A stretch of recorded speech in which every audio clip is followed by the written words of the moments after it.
అమ్మలారా కల్లారా చెల్లెలారా తమ్ముళ్ళారా నాతోటి బారలారా యూదయ దేశాలు వదలి గలలీయ దేశాలకే గాడు యేసు సమరయ్య మార్గాన యేసు సక్కంగా యాకోబు తన సుతుడైన యోషోబుకిచ్చిన బావినే చేరుకున్నాడు.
ప్రతివాడు మనల దాహము గొంతులే నేనిచ్చు జలములను తాగేది ప్రతివాడు ఎన్నడూ దాహమునే మననే అన్నాడు. నశించు ఆత్మలలో ఊరేడు జీవమని ఉదికేటి జీవముల రక్షణ సారమని వెలుగు రేఖయై వెన్నెల గురిపి కన్నులానకే తెరిపించాడు. మన యేసుడే మన బంగారు కొండ మన యేసుడే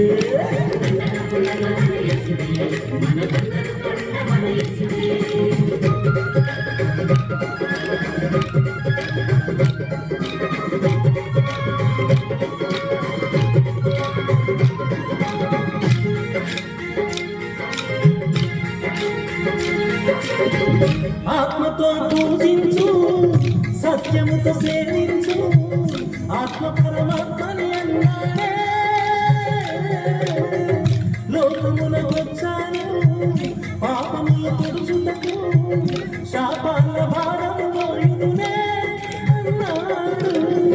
తన తండ్రి చిత్తమును తానే నెరవేర్చుటకు పని భారమన్నాడు.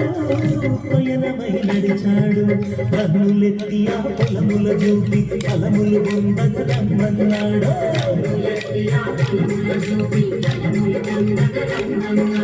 అందకకొండగా మన యేసుడే మన బంగారు కొండ మన యేసుడే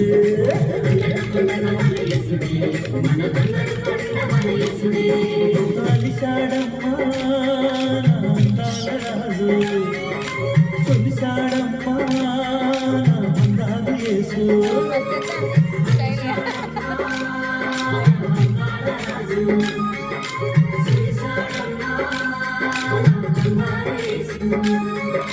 మధ్యాహ్నం ఇంట్లోన రజనీలా బయటాడా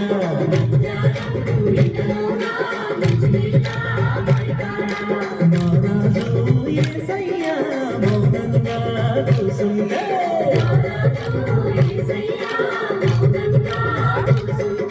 సమదగిరలేమో సంకాల కొండ పెట్టి వచ్చినాడమ్మ నీళ్ళు వచ్చినాడమ్మ ఓ దహన యేసయ్య నా పొంటి నిలుసుని అడిగినాడమ్మ నీళ్ళు అడిగినాడమ్మ. సమరయులమేమంటూ సాంగత్యమేలంటూ శ్రీరంగ తాడు లేదు కాదంగా నీరు రాదు చెప్పినాడమ్మ తోసి వచ్చినాడమ్మ కొండగ మన యేసుడే మన బంగారు కొండ మన యేసుడే కొండగ మన యేసుడే మన బంగారు కొండ మన యేసుడే